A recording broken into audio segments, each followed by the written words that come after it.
자, 어쨌든 여기서부터 시작할게. 이게 원자에서부터 양성자, 전자, 중성자를 차근차근 발견을 했으니까 우리가 원자 안에는 양성자도 있고 중성자도 있고 전자도 있다. 이딴 걸 알게 되는 거 아니야. 그럼 맨 처음에 네. 누굴 먼저 발견했냐면 전자를 발견해. 그러니까 이거를 이제 찾아가는 그냥 역사에 대해서 공부하는 거야. 여기는. 별거 아니야. 내용은 되게 쉬운데 톰슨이라는 사람이 1897년 연도까지 외울 필요 없어. 톰슨이라는 사람 하면 그건 닥치고 전자고 음극선 이것만 생각하면 돼. 왜 음극선이냐? 그러니까 처음에는 이 사람이 어떤 빛을 발견한 거야. 예를 들어서 마이너스 극으로 이제 고전압을 이렇게 쏘았더니 이게 플러스 극적으로 이렇게 무슨 빛이 이렇게 가더라는 거야. 이 빛이 뭐지? 처음에는 이 빛이 뭔지 몰랐어. 몰랐는데 성우야 생각해보자. 성우 넌 남자지? 네. 당연하잖아. 지금 너무 간단한 질문인데 이상하게 생각하지 마. 네가 앞으로 달려가고 있는데 왼쪽에는 정말 아리따운 뭐라 해야 될까? 그 아리따운 여자가 옆에 딱 있고 오른쪽에는 진짜 잘생긴 남자가 있어. 야, 어느 쪽으로 너는 쳐다보게 되니? 여자 쪽으로요. 이게 정상 아니야? 자연스러운 거, 환경 그거잖아. 마찬가지야. 이 녀석이 무슨 성질인지 잘 몰랐는데 여기 플러스를 놔두고 여기 마이너스 여기 마이너스를 놔두고 여기 플러스를 놔뒀더니 시간이 지나서 인마가 이렇게 휘두르는 거야. 아, 정말 마이너스인가 보다. 그래서 음극선이라고 이름을 지은 거야. 그러니까 이 실험이 뭐지? 라고 했더니 아까 얘기했죠. 음극선인 이유가 뭐라고? 이게 마이너스 극에서 플러스 쪽으로 빛을 내는데 이게 뭐라 해야 될까? 이런 것처럼 여기 마이너스 극하고 플러스 극이 있는데 플러스 극 쪽으로 이렇게 휘두르는 거야. 그럼 정말 마이너스를 띠고 있는 무언가가 있겠구나. 무언가가 있는 건 알았는데 금마저는 도대체 어떤 성질이 있지? 라고 해서 이 실험을 한 거야. 근데 이 실험도 별거 아니야. 자석이 있으니까 자석에 뭐 이게 S극이든 N극이든 의미는 없어. 어쨌든 끌려온다. 자기장의 영향을 받는 애. 전화를 띄고 있나 보다. 그리고 이렇게 이런 물체를 놔뒀더니 그림자가 생기더라. 빛처럼 직진하나 보다. 빛하고 비슷한 성질을 가지고 있네. 그 다음에 봐봐. 바람개비를 돌리더라는 거지. 빛은 질량이 없다고 들어본 적 있을 거야, 아니가. 빛은 질량이 없는데 인마는 바람개를 아주 미세하게라도 돌려. 어? 이 선은 아까 뭐 마이너스를 띄고 있는 이 선은 말이야. 질량을 가지고 있는가 보네. 그냥 그걸 안 거야. 톰슨이라는 사람이 이 실험을 통해서 이런 실험들을 통해서 전하도 가지고 있고 마이너스를 가지고 있고 질량도 가지고 있고 직진도 하는 성질을 가지고 있다라는 거를 그냥 알아낸 내용이 이 실험 전체야. 이 내용을 어렵게 일일이 읽으면서 공부할 필요는 없어. 그렇게 힘든 내용이 아니야. 그래서 어쨌든 음극선이 가는 길에 뭐 플러스 쪽으로 휘니까 마이너스를 띄고 있다. 그래서 톰슨이 이걸 통해서 어떻게 있다고 생각했냐면 그냥 이게 원자라는 녀석이 원래 그냥 간단하게 원자 이렇게 돼 있는 건 줄 알았는데 그게 아니야. 그게 아니고 원자가 중성인 건 알았거든. 이 사람들이 옛날에는 중성인데 마이너스라는 입자가 들어가 있나 보다. 원자라는 기본적으로 플러스가 이렇게 있는 상황에서 전자가 푸딩처럼 박혀 있다. 라고 처음에 생각을 해. 이게 톰슨이 생각한 이 원자의 구성 입자, 이 원자 모형이 이렇게 됐다고 설명한 거야. 그러니까 처음에는 돌턴이라는 사람은 그냥 아무것도 없는 그냥 단단한 원자가 있었는데 그 다음 첫 번째로 이렇게 톰슨에 의해서 이런 식으로 수정이 된 거야. 여기까지는 별거 아니야. 그냥 톰슨에 의해서 이 모양이 됐다. 그 다음에 어떻게 됐냐면 그 다음 발견된 게 원자 핵. 플러스를 띄고 있는 원자 핵이 있는데 여기 전자가 돌고 있다라는 거. 아까 궤도가 있다는 것까지는 몰라고 그냥 돌고 있다라는 걸 알게 되는데 이게 누구냐면 러더퍼드야. 이름은 알아야 돼. 이건 톰슨, 이거는 러더퍼드. 자, 그 다음 나오는 게 러더퍼드의 알파 입자 산란 실험이라는 거예요.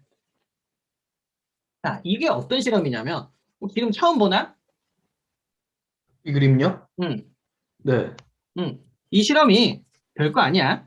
자, 어떤 거냐면 어렵게 볼 필요가 없는 문제인데 알파 입자라는 거는 헬륨이야. 헬륨 입자인데 몰라도 된다. 헬륨 입자라는 것까지는 굳이 알 필요 없다. 어쨌든 간단하게 얘기해서 무거운 입자야. 그 당시 알파 입자가 정확하게 뭐라고 이해했다기보다 그냥 무거운 입자라고 알고 있었는데 근데 봐봐. 이게 금박에 우리가 기본적으로 원자가 이렇게 돼 있을 거라고 생각했지. 원자가 이렇게 돼 있을 거라고 생각했는데 러더퍼드가 실험을 해본 거야. 여기 봐봐. 만약에 톰슨의 이론대로 됐다면 톰슨처럼 원자가 이렇게 구성이 돼 있다면 금박을 이렇게 지금 이렇게 돼 있는데 금박을 구성하는 게 양성자가 있는 상황에서 전자가 이렇게 푸딩처럼 박혀 있다고 쳤을 때 예를 들어서 마치 어떤 거와 같냐면 내가 볼링공을 이렇게 굴리는데 볼링공을 무거운 볼링공을 굴리는데 여기 비비탄이 있다고 해서 이 볼링공이 뒤로 튕겨나갈 수 있니? 아니요. 미친 거잖아. 만약 비비탄이 있다면 이런 식으로 살짝 가다가 휠 수는 있겠지. 하지만 거의 다 통과할 거 아니야. 네. 톰슨 모양처럼 되면 이렇게 돼야 됐어. 그래서 러드퍼드가 당연히 이렇게 될 거라고 생각하고 실험을 했어. 실험을 했는데 근데 실험을 보니까 미친 현상이 나타나. 분명히 알파 입자는 무거운 입자야. 무거운 입자를 이렇게 쏘아서 튕겨나갈 거 상상도 안 했는데 아주 극소수의 놈들이 튕겨나오더라는 거야. 미친 거지, 갑자기. 러드퍼드 입장에서, 미친 거 아니야, 이거? 왜 갑자기 튕겨나오고 난리야? 이렇게 생각하는 거야. 뭐지? 내가 실험을 잘못했나? 몇 번이고 해봤는데 튕겨나가. 그러니까, 아, 톰슨이 생각한 모양이 뭐가 잘못됐나 보다. 그런데 튕겨난 비율을 봐봐. 이 그림을 보니까 튕겨나간 놈들은 통과한 놈들이 대부분 통과했고, 살짝 휜 놈들 포함해가지고 튕겨나간 놈들은 너무 적은 거야. 그러니까, 그러면 아마 원자라는 것 중에서 아주 적은 부분에서 질량을 가지고 있는 부분이 존재할 것이다. 뭔 말인지 이해갔어? 그래서 원자 핵이 존재할 것이라는 거를 추측해. 그러니까 원자 실제적으로 이렇다. 요 다음 아마 여기서 나올 건데 원자라는 녀석이 축구 경기장만 하잖아. 원자가 축구 경기장만 하면 원자 핵은 그 안에 있는 구슬만 하거든. 혹시 문수구장 가봤니? 네. 문수구장 축구 경기장 있다고 가정을 했을 때 그 안에 구슬만한 게 원자 핵이야. 그럼 되게 작잖아. 근데 질량을 핵이 다 가지고 있어. 그러니까 그 정도로 질량을 다 가지고 있으니까 이런 식으로 튕겨나갈 수 있다라는 이론을 해서 아까 그렸던 이런 이론을 제시한 거야. 원자 핵이 중심에 이렇게 모여 있고 전자가 이렇게 돌고 있구나라는 걸 알긴 게 러드퍼드야.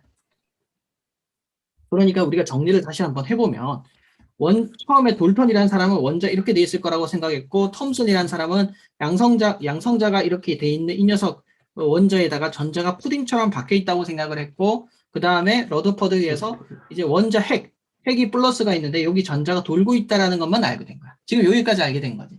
근데 고맙게도 이 다음 이론은 너희가 그렇게 자세히 배우진 않는데 이름은 알아야 돼. 요거 톰슨, 톰슨. 그 다음에 러더퍼드. 러드퍼드. 근데 앞으로 많이 들을 거니까 지금 네가 이름을 완전히 외우는 게 의미가 있을까? 성호야? 솔직히 시험 칠 건 아니잖아. 근데 네. 대충 순서는 알아야 되겠지. 네. 톰슨이라는 사람 뭐 어째 들어본 것 같은데 전자 응극선을 발견해가지고 그 응극선이 이렇게 돌리는 힘도 있고 직진하는 성질도 있고 뭐 이런 것들이 있으니까 또 마이너스 쪽으로 플러스 쪽으로 휘니까 마이너스를 띄고 있다. 그래서 이런 걸 밝혔고 그 다음에 톰슨 모양처럼 되면 알파 입자 산란 실험을 넣어서 딱 갔는데 뒤로 튕겨나가는 이상한 또라이들이 있더라. 중간에 무거운 물질이 있는갑다. 라고 해서 러드퍼드가 이 이론을 밝혀냈고, 그 다음에는 시험에는 잘 안 나오는데, 시험엔 나오나? 그 과정, 실험은 안 나와. 보호라는 사람이, 실험을 그거다. 내가 지난 시간에 요거 설명해 줬었잖니. 스펙트럼이 나온다. 여기서 어떤 빛이 방출된다라는 거 있잖아. 각각 껍질에 의해서 뭐 여기서 이렇게 방출되는 에너지, 여기서 방출되는 에너지 값이 다르기 때문에 새로운 각각 빛이 다르거든. 빛의 종류가. 어떤 때는 자외선이 나오기도 하고, 어떤 때는 가시광선이 나오기도 하고, 적외선이 나오기도 하고, 가시광선 중에서 어떤 빛은 빨간색이고, 어떤 빛은 초록색이고, 오늘 아마 이따가 배울 내용이야. 이런 걸 통해서 알아낸 사람이 보호야. 이런 걸 보호를 이 실험을 통해서 뭘 알아냈냐면, 러드퍼드 네가 말한 이 과정에서 조금 내가 업그레이드 시켜볼게. 이렇게 있는데 전자가 껍질로 존재한다. 여러 껍질이 존재한다까지 아는 게 보호야. 그 다음에 나중에 너희가 공부하게 되는 게 요 보호 이론 말고 현대에 와서는 어떻게 되냐면 오비탈이라는 개념을 써.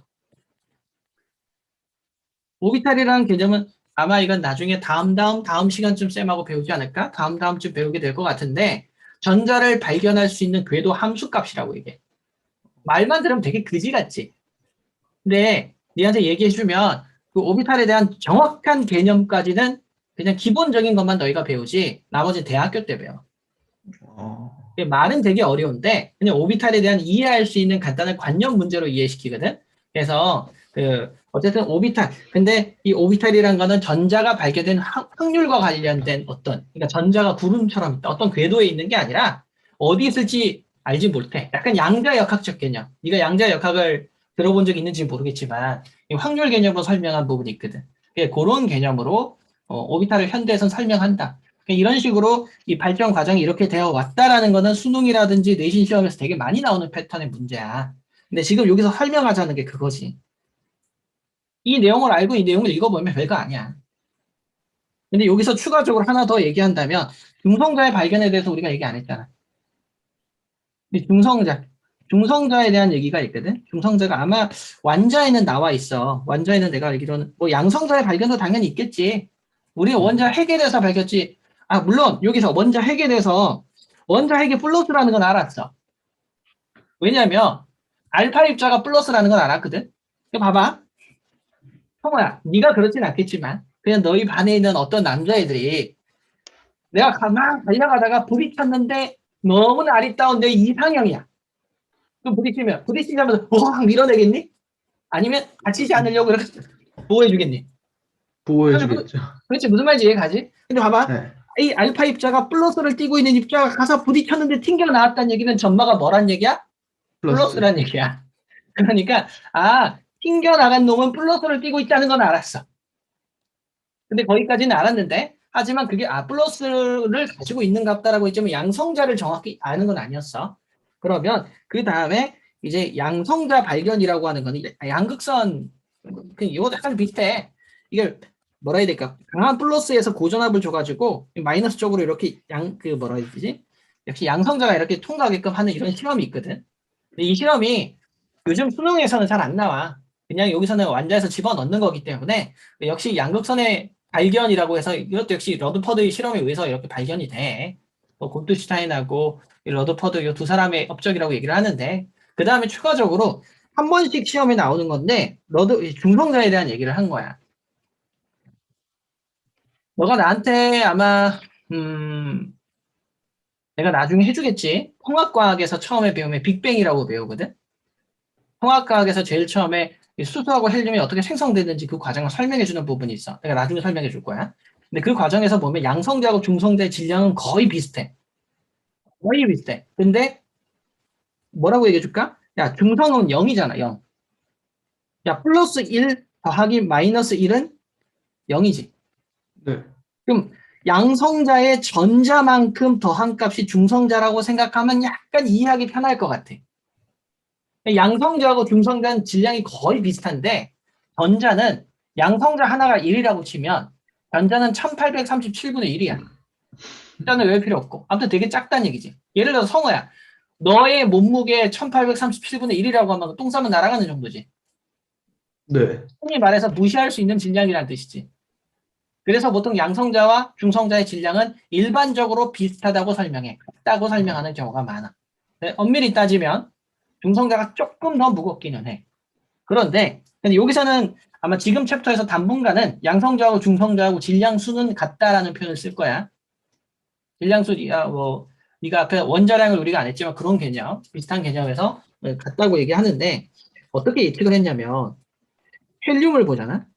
헬륨을 보면 헬륨의 양성자가 얘를 헬륨의 질량수가 아까 얘기했지만 양성자 한 개 있을 때 질량수를 1이라고 해. 중성자 한 개 있을 때도 보통 1이라고 해. 근데 우리는 이 중성자의 존재를 지금은 알고 있잖아. 지금은 알고 있는데 그 당시에는 중성자라는 걸 잘 몰랐어. 근데 러드퍼드가 어떻게 생각을 했냐면 헬륨에는 분명히 양성자가 2개 있는 걸 알았어.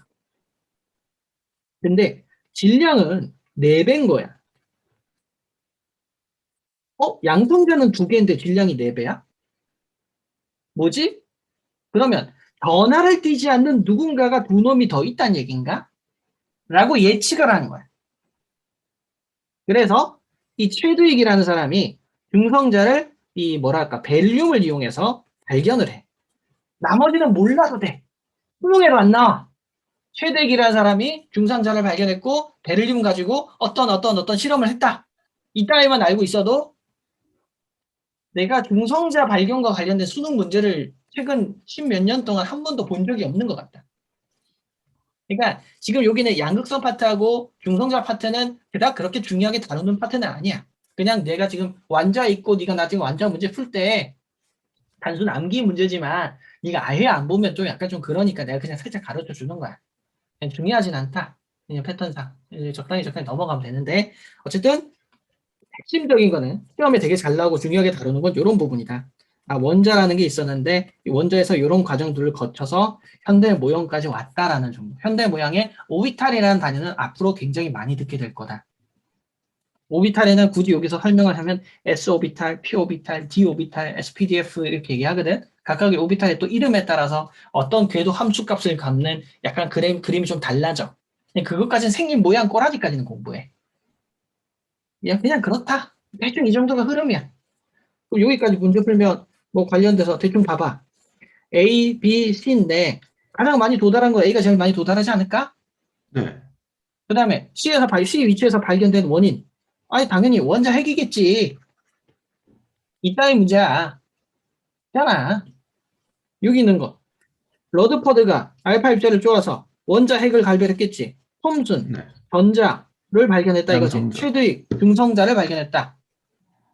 그지? 톰슨은 전자, 최드윅은 중성자. 뭐 이런 거. 그냥 외우는 거잖아. 물론, 요거는 이제 뭐 그냥 개념 확인 문제니까 대충 이런 개념으로 문제 푸는 거고. 아까 여기 뭐라고 했어? 양성자하고 중성자의 질량은 거의 상대적 질량을 1로 취급한다. 거의 질량수의 차이가 별로 안 나. 전자의 질량이 얼마? 1837분의 1이다. 이런 거 정도 얘기했지. 근데 내가 지금 니한테 1837분의 1이라고 쌤이 외워서 설명했지만 개인적으로 선생님이 이런 거 안 외우거든? 외울 필요가 없으니까. 하도 수업을 많이 해서 그냥 외워진 거야. 외울 필요 있다 없다? 없다. 없다. 그냥 무시할 수 있다. 그냥 그따위만 알고 있으면 돼. 그리고 어 이게 원자의 구조 이쪽 파트를 동위원소 이런 거 설명을 굳이 해줄 필요가 있나라는 생각이 아예 안 드는 건 아닌데 음, 고민이 약간 되긴 하는데 뭐 나온 김에 하자. 뭐 어떤 거냐면 우선은 내용은 쉽지. 아까 이 비유가 어디 있을 거야. 여기 비유 없나? 옛날 책에는 있었던 것 같은데. 어쨌든 원자 핵의 크기가 되게 작다. 여기 있네. 원자 한 개의 크기가 축구장 크기 같은 원자 핵은 축구장 안에 있는 구슬 같다. 근데 질량을 제가 다 들고 있다. 그따위 얘기를 하는 거고. 양성자와 중성자 수. 핵심적인 건 이게 되게 중요하거든. 주기율표를 우리가 그려보면, 쌤이 주기율표를 대충 그려볼게. 수해, 리배, 이끼니, 오번내, 네. 나만 알지, 알지. 펩스폴라, 펩시 콜라. 극하. 극하. 여기 막, 헬륨 이렇게 하잖아. 근데 여기서 있잖아. 실제적으로 보면 이런 표현이 있거든. 6하고 12가 적혀 있어. 요건 7하고 14가 적혀 있고. 그 다음에 수소는 1에 1이 적혀 있고, 산소는 8에 16이 적혀 있어. 꼭 이런 건 아니야. 꼭 쌤, 이렇게 두 배네요? 이게 아니야. 항상 그런 건 아니야. 쌤이 수소랑 탄소랑 질소랑 산소 같은 거 이렇게 동그라미 친 이유는 얘네들이 워낙 많이 나오니까 솔직히 얘네들은 화학 공부할 때 외워줘야 돼. 이거 모르고 화학을 하면 약간 나쁜 놈이라고 얘기할까? 약간 좀, 그런데 예를 들어서 나트륨 같은 경우는 11에 23이야. 어. 근데 이 숫자가 무슨 의미예요? 그걸 설명하는 게 아까 내가 그 과정에 대한 설명인 건데 뭐냐면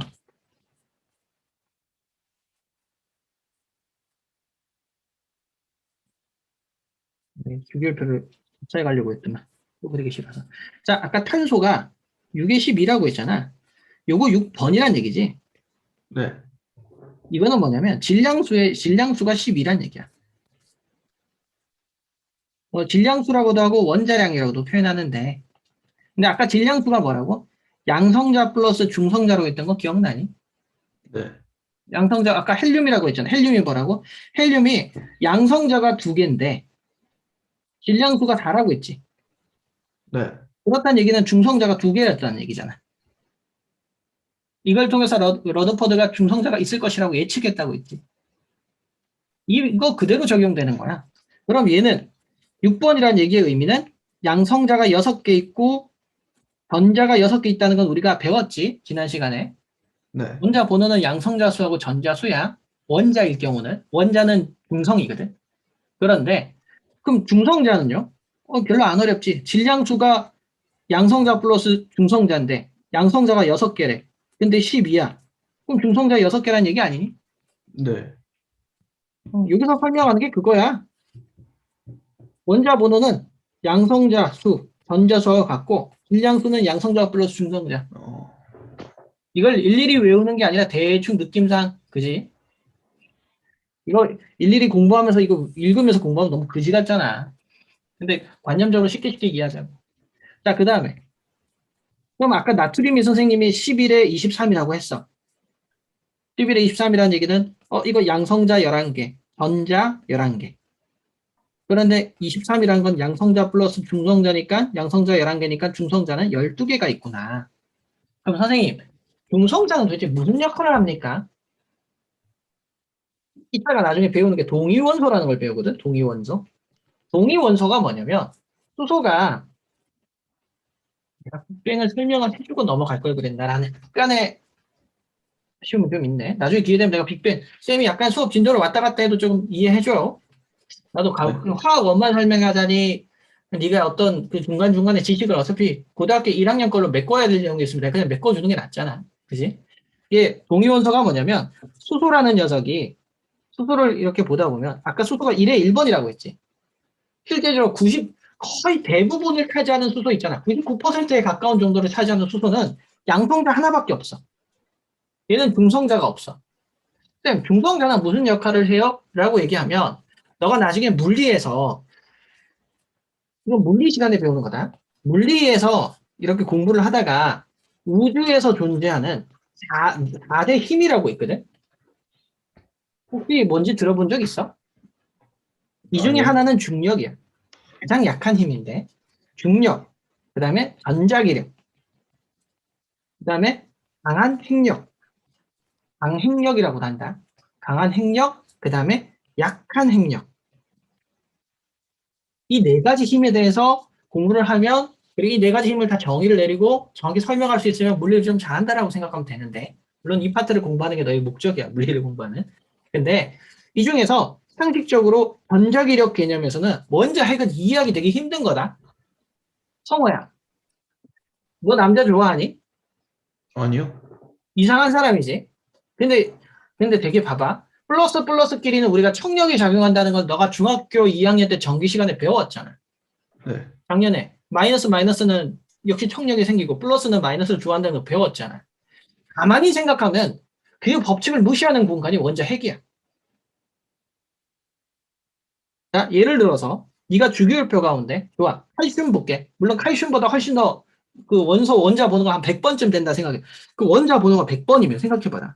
여기 플러스가 이 좁은 공간에 아까 얘기했지 축구 경기장 중에서 구슬만 하다고. 그 공간에 플러스가 100개가 있다고 생각해봐. 성호야, 네가 너희 그 침대 위에서 다른 아무리 친한 절친이라도 그 친구하고 침대 위에서 둘이서 잔다 생각하면 기분이 되게 불쾌하지 않니? 네. 밀어버리고 싶잖아. 네. 그게 정상이지. 그게 전자기력이야. 그런데 원자 핵은 존재하지. 네. 나트륨 같은 경우는 아까 얘기했죠. 플러스 11이라고 했잖아. 이 좁은 공간에 플러스 11개가 존재하는 거야. 이게 왜 존재할까? 이상하네요. 그럼 전자기력보다 강한 힘이 존재한다는 얘기지. 네. 그걸 약간 강한 핵력이라고 생각하면 돼. 원자 핵이 존재하게끔 하는 힘인데 물리적으로 설명하지 않고 화학적으로만 대충 설명해 줄게. 이건 화학적 개념으로 그냥 관념적으로만 설명하는 거야. 정확히 얘기했을 때는 뭐 내부적인 이제 그 매개 입자라는 걸 설명해야 되는데 그건 필요 없고 뭐가 있냐면 중성자가 접착제 역할을 하는 거야. 아, 아까 양성자가 11개 있는데 중성자가 12개 있었다 했지. 그러니까 네. 양성자가 이렇게 있으면 막 이렇게 있는데 이 녀석들인데 중성자들이 접착제 역할을 하는 거야. 물론 이거는 화학적 개념으로는 대충 이렇다고 이해해야 돼. 물리적 개념으로 들어가면 중성자가 접착제 역할을 한다고 생각하는 건 되게 좀 너무 약간 좀 그냥 쉽게 설명한 거야. 그것보다 더 자세한 것들이 있어. 나중에 배울 거야. 아마 물투쯤 되면 배운다. 근데 아마 뭐 그건 배우려면 좀 한참 이따 배우지 않을까. 근데 어쨌든 중성자가 접착제 역할을 한다 이거지. 그래서 어떤 경우가 있냐면 원자 번호를 이렇게 내가 아까 이렇게 그려줬잖아. 그러니까 1번부터 한 10번까지는 대충 1대1 정도를 유지해. 양성자 하나에 그냥 양성자 이거 봐봐. 얘가 양성자 7개, 중성자 7개, 양성자 8개, 중성자 8개지. 그럼 당연히 원자 번호가 많아지면 많아질수록 그 좁은 공간에 플러스의 수가 많아지니까 접착제 수가 훨씬 많아져야 되겠지. 뒷번호 들어갈수록 당연히 중성자의 비율이 훨씬 더 많아져. 1대 1.5까지도 올라가고 그 이상도 올라가. 그러니까 중성자가 하는 역할이 뭔지는 알고 있어야 된다 이거지. 대충 느낌상. 근데 이런 역할을 하는데 근데 중성자가 화학적 성질에는 영향을 줄까 안 줄까? 성호야. 안 줄 것 같아요. 안 줄 것 같지? 네. 그래. 그래서 동위원소는 화학적 성질이 똑같아. 동위원소가 뭐냐면 아까 수소가 이렇게 돼 있다고 했는데 수소는 솔직히 접착제가 필요 없는 녀석이잖아. 하나밖에 없으니까. 근데 1에 2짜리도 있고 1에 3짜리도 존재해. 이걸 중수소라고 하고 이거를 삼중수소라고 해. 그러니까 양성자 하나에 중성자 하나가 있고 양성자 하나에 중성자 2개가 있어. 그러니까 이런 식으로 돼 있는 그러니까 이거는 동위원소야. 동위원소이기 때문에 질량수는 달라. 약간 좀 물리적, 참고로 동위원소 같은 경우는 그냥 대충 그냥 그런 느낌으로 생각하자. 그냥 물리적 성질은 다르고 화학적 성질은 같다고 설명해. 물리적 성질이 왜 다른지까지는 설명을 굳이 해줄 필요가 있을까 싶어서 그 수능 문제에서는 간혹 나오긴 하는데 어쨌든 뭐 대표적인 케이스 중에 하나가 또 뭐가 있을까? 염소. 그러니까 다 동위원소를 대부분 가죠. 대부분 갔는데 염소가 17번이거든? 17인데 염소가 어떻게 적혀 있냐면 35.5라고 돼 있어. 36.5라고 돼 있어. 36.5라고 돼 있어. 이거 소수점 좀 이상하잖아. 야, 양성자가 절반 있거나 중성자가 절반 있는 건 말이 안 되잖아. 이건 어떻게 돼 있냐면 어 뭐라 해야 될까? 그러니까 이게 CL이 17에 36짜리가 있고 CL이 17에 38짜리가 있거든. 근데 얘가 75%가 있고 얘가 25%가 있는 거야. 자연 상황. 그러면 평균을 내지. 뭐 평균값. 예를 들어서 이거 약간 평균 원자량을 구하는 공식. 이렇게 해서 학교에서 공부를 가르치는 이상한 선생님들이 계시긴 하다. 근데 이거 별로 안 어렵다. 야, 성호야. 너희 반에 아니 100명이라고 치자. 그런데 애들이 점수는 2점수밖에 안 맞을 거야. 한 명은 30점짜리를 한 75명이 맞았어. 그 다음에 50점짜리가 25명이 받았어. 이거 평균 어떻게 구할래? 30 그냥, 곱하기 100분의 75. 그냥 이거 그거 하지 않을까? 30점 곱하기 75 더하기 50점 곱하기 25 나누기 100 하지 않을까? 네. 아주 간단한 방법이지? 맞다, 이거. 75명, 25명이라고 생각하자. 36짜리가 이렇게 되는 거고, 38짜리가 100분의 25. 참고로 이거 이렇게 나눠도 똑같은 거지. 네. 이렇게 해서 평균 원자량을 구하니까 36.5가 된 거야. 어, 이거 평균 원자량 구하는 공식이라고 여기 나와. 어, 이거 공식으로 외우면 진짜 미친 거지. 그냥 너희가 알고 있는 거야. 중학생들이. 그러니까 지금 내가 여기 있는 거 두 가지 설명했다. 동위 원소라는 개념은 양성자수가 다르다는 건 그냥 다른 원자야. 양성자수가 변하면 그냥 얘는 딴 놈이야. 그런데 중성자수는 다를 수 있는데 그걸 동위 원소라고 얘기를 해. 동위 원소는 화학적 성질은 같아. 화학적 성질은 동일하다. 근데 물리적 성질은 다르다. 뭐 이딴 정도만 기억하고 있습니다. 여기는 화학적 성질이 같다. 여기는 물리적 성질이 다르다. 그냥 대충 이런 느낌? 약간 그냥 대충 오늘 내가 설명한 건 그냥 그런 느낌 정도만 이해해도 되지 않을까. 뭐 이게 원자량을 표시할 때 이렇게 보통은 7에 14 이렇게 표시해. 이게 퀴즈니까. 근데 뭐 이렇게 혹시 뭐 이렇게 친절하게 이렇게 나 있는 또 다른 원자 주기율표를 그려놓을 수도 있겠지. 근데 보통은 아까 얘기했지만 여기는 원자 번호를 쓰는 곳이고 여기는 질량수를 쓰는 곳이라는 국제 규약이야 이게. 그래서 그냥 그렇다. 지금 내가 니한테 설명한 내용이 적어도 이렇게 두 챕터를 설명한 거지. 아마 고등학교 설명하면 꽤 그래도 한두 시간 설명하는 거야. 2시간 이상 설명하는 내용인데. 이걸 한 챕터가 끝나는데 뭐 문제를 그냥 한번 대충 풀어봐도 상관은 없어. 모르는 거 쌤한테 물어보면 그냥 필요한 거는 내가 가르쳐 줄 거고 이 정도까지 공부할 필요 있겠나 싶은 부분의 문제도 있어. 솔직히 여기서 내가 봤을 땐 여기 있는 부분의 문제 굳이 어떤 것들을 그냥 굳이 이런 것들을 볼 필요 있나? 근데 봐봐라. 그거 별로 안 어렵다. 이게 질량수 이게 2가 마이너스 2 미안해. 이게 충분히 충전을 잘 시켜놔야 되는데. 지금 문제를 봐봐. 여기서 2가 플러스 2가 마이너스라는 말이 있지.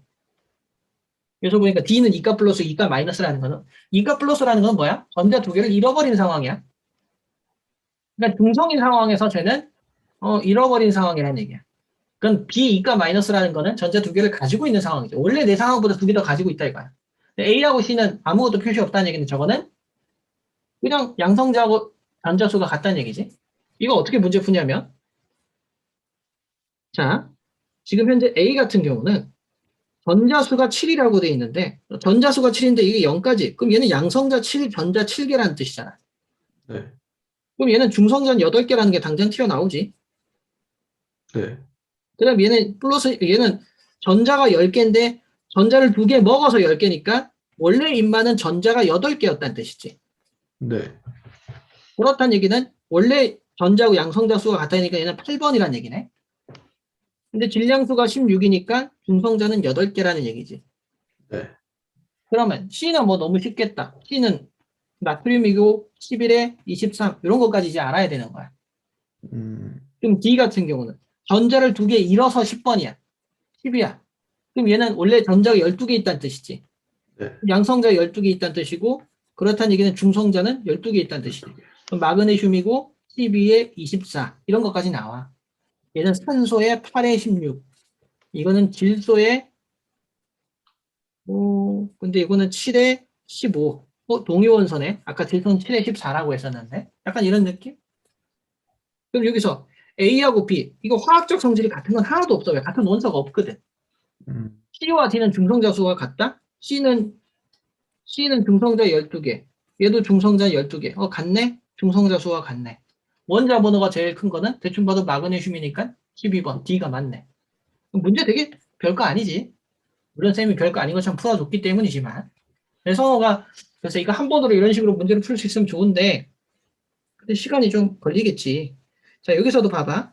이 11번 문제 같은 경우는 양성자하고 중성자하고 자, 이게 우선 원자란 힌트. 원자엔 정기적으로는 충성. 그럼 양성자하고 전자수가 같아야 되네. 여기서는 어느 게 양성자인지 모르겠다. 근데 여기서는 얘가 양성자라는 걸 바로 알 수 있지. 네. 왜냐면 중성이어야 되니까. 그럼 얘가 양성자가 되고, 이거 중성자지, 중성자. 중간에 네. 있는 거. 이건 중성자잖아. 그럼 얘는 약간 좀 불안정한 녀석이라는 것도 우리가 알겠지? 네. 약간 접착제가 약간 뭔가 좀 부족한 느낌. 1대1로 있어야 된다고 했잖아. 참고로 1대1로 있어야 된다는 거는 요즘 교육과정은 아니야. 이건 약간 한 5년 전, 7년 전 교육과정인데, 네가 중성자가 무슨 역할을 하는지 정도는 알고 있는 게 외우기 편해서 내가 가르쳐 주는 거야. 어쨌든, 뭐, X와 Y는 동위 원소지? 네. 예를 들어서 이걸 표시한다면 얘는 1에 2짜리, 얘는 수소에 1에 3짜리, 얘는 중수소고 얘는 삼중수소네. 뭐 화학적 성질은 같네. 이거는 양성자라는 것도 알겠고, 아까 질량수는 양성자, 중성자 수라고 했잖아. 네. X는 2고, 얘는 Z는 3이지. 뭐 2대 3이니까 이거는 뭐 특별한 얘기네. 답은 이거겠네. 이런 식으로 문제 푸는 거야. 지금 있는 거는 그냥 뭐 그렇게 어려운 건 아닌데, 이거 뭐, 근데 내가 봤을 때 그래도 뒷부분에 들어가면 약간 어려울 수 있는 문제가 있다고 해야 되나? 평균 원자량이 이런 문제 같은 경우는 내가 생각하는 19번 문제 같은 경우는 네가 풀 정도의 문제일까? 이 정도까지 문제 푸는 게 좋을까? 뭐 그렇게 어려운 문제는 아니더라도 뭐냐면 선생님은 딱 봤을 때 얘가 만약에 50%하고 50%가 있다고 가정하면 이거는 평균 원자량은 A 플러스 1이겠지. 네. 근데 얘가 0.5만큼 0.5래. 그럼 이쪽이 좀 더 많다는 얘기겠지. 네. 그런데 아까 내가 이거 계산해도 기억나요. 염소 7에 17번에 35짜리가 있었고, 36짜리가 있었고, 38 염소가 짜리가 있어. 17에 38짜리가 있었는데, 25%가, 이거 거꾸로 했다. 75%가 여기가 75%가 있고, 얘가 25%가 있으니까 평균 원자량이, 내가 지금 잠깐만, 내가 잘못 적었죠? 그러니까 37이다. 35고 37이 있는데, 그러면 잠깐만, 35.5라고, 내가 아까 아까 36이라 했었어요, 처음. 36.5라고 했지? 그치. 아니, 내가 지금 헷갈려서 그래. 36.5? 36.5? 36.5가 맞나? 내가 지금 아리까리해서 그렇다. 오케이, 35.5지, 36.5지. 내가 지금 갑자기 모르겠다. 기억이 좀 아리까리한데, 뭐 그게 중요한 건 아니니까. 패턴, 중요한 포인트만 잡자. 얘가 36이라고 치자. 그럼 38이라고 치면 얘가 36.5가 되잖아. 네. 그럼 이것도 그런 개념을 봤을 때 얘가 75%고 얘가 25%라는 것까지도 우리가 알 수 있는 거야. 어, 물론, 이게 정식으로 계산 수식을 구하면 이거지. A짜리가 뭐 예를 들어서 100분의 뭐 X%라고 치자. X% 플러스 그 다음에 A 플러스 2라는 녀석이 100분의 100 마이너스 X%가 될 거 아니야. 네. 이걸 했더니 뭐 A 플러스 0.5가 되면 이렇게 수식을 정하면 뭐 어떻게 하면 결국 나와. 괜찮아. 뭐만 이해가지? 의미 네. 없으니까. 그냥 대충, 패턴상 되게 비율로 뭐 대충 이렇게 나왔다. 이 정도 알고 있으면 되는 거. 75%. 왜냐하면 25%, 75% 이상은 잘 안 나와. 그러니까, 근데 내가 얘기했잖아. 이런 것까지 네가 굳이 공부할 필요가 있을까? 지금 상황에서. 그리고 이런 게 수능에 나오는 형태의 문제도 아니고, 약간 맛보기로 가르쳐 주는 건데, 내가 이런 문제는 뭐 굳이 풀 필요가 있나? 이런 생각이 드는 형태의 문제인 거야. 그러니까, 내가 성우한테, 내가 숙제를 많이 내주고 싶지는 않은데, 우선 내가 지금 한 챕터를 끝냈다. 네가 네. 보면 알겠지만 지금 여기 있는 한 챕터를 끝낸 거야. 물론 좀 쉬운 챕터긴 했으니까 이 챕터 끝낸 거거든 내가 지금. 진도가 빨리 나가는 건 절대 좋은 건 아니야. 이해하면서 나가야 되니까. 근데 여기 내용은 지금 안 어려웠잖아, 그지? 네. 안 어려웠으니까 여기까지 네가 문제를 푸는데 문제를 풀 때 너무 어려우면 알려고 하지 마. 내가 딱 봤을 때 알 것 같으면 되는데 모르는 거는 쌤한테 다음 수업 시간에 쌤 이거 못 풀었고 모르겠어요라고 얘기를 해봐.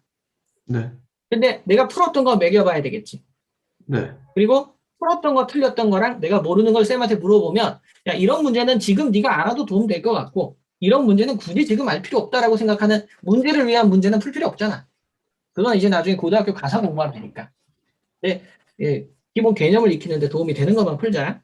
그 다음에 오늘 내가 설명해 줄게. 너무 많이 설명하면 네가 힘들지 않을까? 고민이 조금 되긴 하는데. 내가 빅뱅에 대한 설명을 조금 해줄까? 요 계산하는 걸 내가 좀 해주려고 했는데, 이거 다음 시간에 해줄게. 이거 네. 설명하다 끊기는 거 별로 도움이 안 될 것 같아. 내가 빅뱅이라는 거에 대한 설명을 조금 해줄구만. 빅뱅에 대한 이론을 네가 선생님 내 거 유튜브로 들어가서 내 거 유튜브 안에 보면 빅뱅에 대한 설명이 있는 수업 영상이 있거든? 아니면 내가 나중에 보내줄 테니까 그 영상을 네가 나중에 보면 공부하는데 도움은 될 거야. 그러면 네가 숙제가 너무 많지 않나? 그냥 아니야. 과학 너무 스트레스 받으면서 공부하지 마. 뭐, 이 다른 공부하는 거 좀 어때, 시간이? 다른 공부하는 거요? 뭐 공부하는데 과학 공부할 시간이 좀 투자하고 싶은 생각이 좀 있어. 예를 들어서 네가 영어나 수학이나 이런 것도 빡세게 안 하냐 이거지. 과학도 가치도 괜찮아요. 쌤이 좀 숙제를 내줘도 할 만해. 네.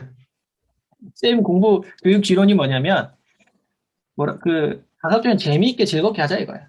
너무 스트레스 받고 숙제를 많이 주면 처음에 확 이렇게 끌다가 뭔 말인지 알지? 생각보다 하니까 지치다라고 생각할 때는 나중에 더 손해가 많아. 그래서 쌤이 숙제를 너무 많이 내주는 걸 안 좋아해. 그래서 지금도 충분히 많다 생각하니까 영상은 다음 기회에 내가 보라고 할게. 오늘 빅뱅에 대한 설명만 해줄게. 빅뱅에 들어본 적 있지? 네. 빅뱅이 뭐지? 한 점에서 우주가 시작했다고요. 어디서 알았어? 어떻게 알았어? 그냥 뭐 그런 책들 읽다 보니까 전부 다 그런 말 하더라고요. 야, 그런 책들을 읽나? 너희 나이 때? 아무튼 너가 전에도 얘기했지만 참 부모님한테 참 좋은 효도를 했다. 효도를 한 거는 다른 특별한 게 아니야. 내가 내 할 거 잘하는 학생이 제일 잘하는 거지. 네가 지금 얘기한 대로 처음에 지점, 점, 점이라고 얘기해야 될까? 아무것도 없었어. 이게 좀 상상이 좀 안 될 거야. 공간이 없었어. 이때는 공간도 없고 시간도 없고 공간도 없고 시간도 없다라는 개념이 무슨 말인지 물질도 없었다. 그러니까 공간도 없고 물질도 없고 시간도 없었다라고 얘기해. 그냥 특정 정말 한 점에 엄청난 에너지만 존재했다라고 설명을 하자. 여기서 설명하기 위해서 기본적인 이론은 E는 mc 제곱이야. 들어본 적 있니? 음, 들어는 봤죠. 근데 이게 뭐 하는 공식인지 모르지. 네. E는 mc 제곱이 이거 별거 아니야. 너 혹시 음 뭐라 해야 될까? 위치 에너지는 9.8 mh라고 배웠지. 네. 이게 무슨 공식이지? 위치 에너지 구하는 공식이야. 위치 에너지라는 거는 그러니까 어떤 질량이 어떤 높이만큼 에너지를 가지고 있으면 이만큼의 위치 에너지를 갖는다. 이거에 대한 공식이지. 이거 여기는 9.8은 뭐야? 상수지. 네. 이게 네가 중학교 3학년 때 이제 곧 배울 학교에서 배울 내용이잖아. 아마 기말고사 시험 범위가 그럴 거야. 그런데 E는 mc 제곱은 똑같은 공식이야. C는 상수야. 소속 30만 킬로미터. 빛의 속도에 대한 거. 그 다음에 그러니까 뭔 말이냐면 에너지거든 이건. 에너지는 질량. 질량과 에너지는 같다. 너가 중학교 때 배웠던 특히 중3 때 이제 들어가자마자 바로 배우는 질량 보존의 법칙을 고등학교 1학년 들어가자마자 바로 과격하게 부셔버리는 이론이야. 질량 보존의 법칙은 중학교 3학년 때까지만 유효해. 무슨 말이냐? 에너지를 이용해서 질량을 만들 수 있고, 즉 물질을 만들 수 있고. 성우가 혹시 종교가 있나? 아니요. 자, 무교지만 세상 사람들이 얘기하는 신의 존재를 설명하는 부분이라고 설명하기도 해. 또 예를 들어서 신이 어떤 물질들을 만들었다, 창조주가 있다라고 설명한다고 가정했을 때 어떤 그 신이라는 존재가 어떤 종교에서는 하나님이라고도 얘기를 하겠지. 근데 또는 어떤 누군가 어떤 과학자들은 그냥 그건 어떤 특정한 힘이라고 설명할지도 몰라. 하지만 그거는 뭐 믿음에 대해서는 그 사람 몫인 거고. 하지만 이 에너지에서부터 물질을 만들어졌다라고 설명하는 이 과학적 이론이야. 근데 유일하게 이 이론밖에 그 부분 설명을 못해. 그리고 그게 실제적으로 가능한 부분은 빅뱅 초기 상황밖에 없어. 나머지는 에너지에서 이 에너지에서 물 질량에서 에너지로 만들어지는 건 쉬워. 이거는 인간이 못해. 못한다고 얘기하기는 좀 그런데 거의 못한다고 봐도 돼. 자, 질량에서 에너지를 바꾸는 거, 요 과정 있잖아요. 요 과정. 요 과정은 우리가 충분히 보고 있는 핵폭탄, 원자폭탄 또는 원자력 발전소 관련된 건 다 요거 이용하는 거야. 그러니까 실질적으로 가능하다 이거지. 근데 에너지에서 질량을 만드는 과정은 빅뱅에서 보통 대부분 설명한다. 지금 설명하는 과정은 바로 이 과정이야. 이게 빅뱅 과정, 초기 과정이야. 아까 뭐라고? 에너지지. 에너지밖에 없었는데 뭐가 만들어졌어? 물질이 만들어졌다 이거야. 그럼 선생님, 빅뱅 이전에는 무슨 상황이었어요? 과학자들 중에서 아무도 설명할 수 없어. 명확하게 설명하는 과학은 이론은 아직 없어. 근데 이론들은 있는데, 뭐, 그러니까 학계에서 인정받는 이론은 없다 이거야. 빅뱅도 하나의 이론이지. 이론이지만 거의 오늘날에는 많은 사람들한테 받아들여지는 이론이긴 해. 자, 그런데 우리가 아까 이제 원자에 대해서 공부했잖아. 원자가 뭘로 구성이 돼 있었어? 원자라는 녀석은 양성자하고 중성자로 이루어진 핵에서부터 원자 핵이 있는데 핵에서 이 전자가 이렇게 돌고 있는 형태예요. 그럼 이 원자 핵은 뭘로 이루어져 있어? 이거 잠깐만 이렇게 설명하자. 원자 핵이 있는데 이 핵은 뭘로 구성이 돼 있어? 핵은요 양성자와 중성자로 구성이 돼 있어요. 그럼 이 양성자는 뭘로 구성이 돼 있어? 양성자는 쿼크로 구성이 돼 있다는 얘기를 들어본 적이 있는지 모르겠다. 처음 들어봤지? 네. 쿼크라는 미세 입자가 존재하거든. 여기는 전자라는 것도 밀입자 또는 기본 입자. 보통 여기서 기본 입자라고 얘기할 수 있는 게 뭐냐면 기본 입자라는 표현은 이것보다 더 작은 단위가 없다라고 생각하면 되는 거야. 기본 입자는 원자가 아니야. 중학교 때는 원자였잖아. 근데 원자보다 더 작은 단위가 있다는 걸 배운 게 고등학교인데 이 기본 입자에는 이 쿼크라는 입자가 존재하고 전자라는 입자가 존재한다. 이런 것들을 우리가 기억할 수 있겠지. 이해가지? 자, 그 다음에 네. 잠깐만.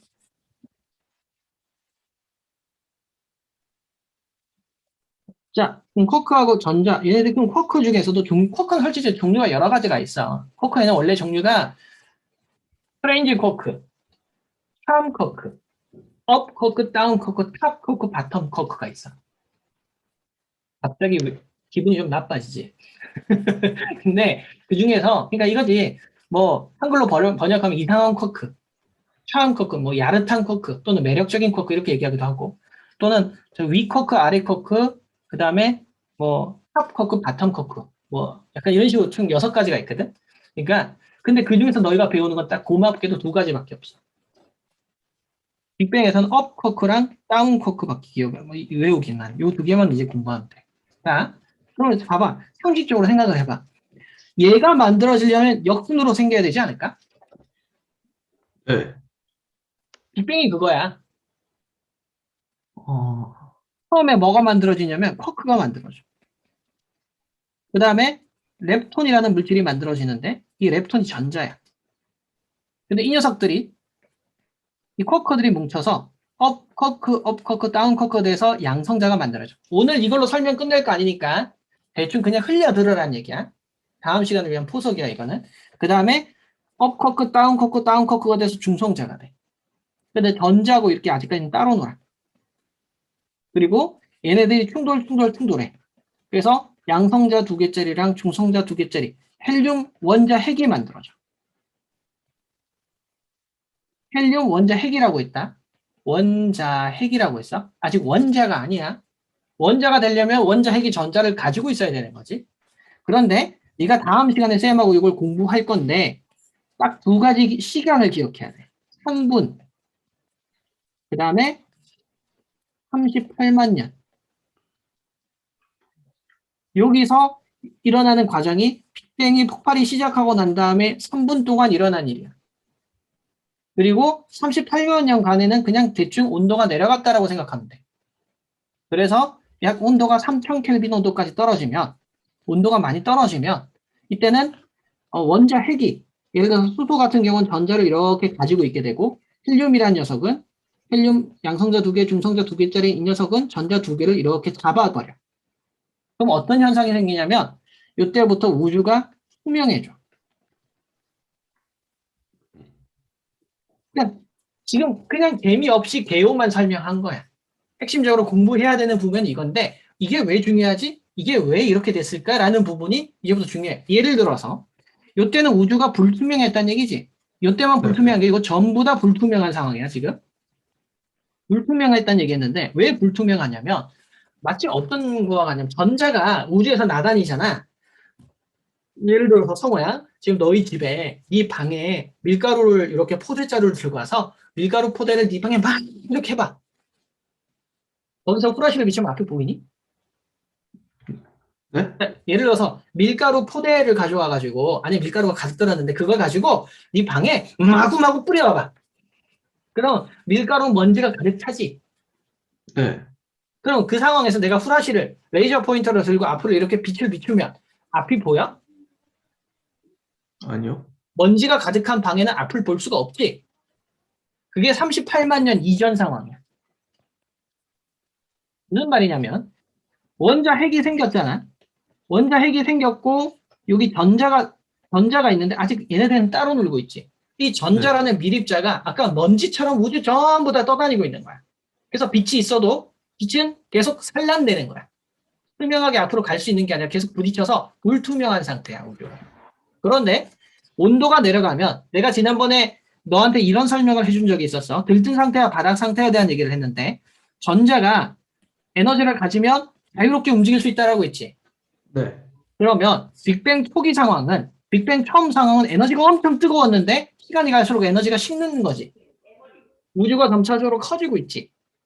그러면 우주가 점차적으로 식다 보면 어때? 에너지가 없으면 자 그때 이런 예를 들었을 거야. 친구가 언제 집에 들어간다고? 돈이 돈이 없으면 집에 떨어지면. 들어가잖아. 그러니까 전자가 이제 돈이 없는 거야. 그래서 원자한테 잡혀 들어가. 어, 그러면 전자가 다 잡아버리니까 밀가루가 내 방에 먼지처럼 있지만 여기 쌓이고 여기 쌓이고 여기 쌓이면 내 방이 투명해지지. 네. 그래서 38만 년 이후에는 빛이 존재해. 빛을 나가게 돼. 이거에 대한 이 참고로 얘기는 요때부터 빛이 생겼다라고 할 때 그 빛이 오늘날의 빅뱅 우주론을 증명할 수 있는 가장 강력한 근거 자료인 우주 배경 복사 에너지라는 게 나와. 그러니까 지금은 그냥 이런 거 들었다. 지난 시간에 이런 걸 들었다라는 정도만 기억하고 있으면 되는 거야. 이런 관계가 빅뱅에 대한 전체적인 흐름을 내가 간단하게 설명한 건데, 그러니까 어쨌든 이제 뭐 쿼크라는 게 어떻고 왜 양성자 중성자가 충돌하고 이런 거 양성자 중성자 충돌하는 건 네가 오늘 배웠어. 뭐라고? 양성자하고 중성자는 서로 간에 부딪히려고 하는 약간 좀 합치려고 하는 약간 본드와 접촉해 같은 역할을 한다고. 그러면서 이 빅뱅의 상황에서는 수소와 헬륨까지는 만들어. 그리고 뭐 그 이상의 이제 다른 뭐 설명 같은 걸 할 수 있겠지. 뭐 요 정도까지 오늘에 있는 기본적인 이론은 여기까지 설명해 줄 수 있을 것 같은데 잠깐만 내가 한 가지 영상을 얘한테 보여주면 좋아할 것 같아.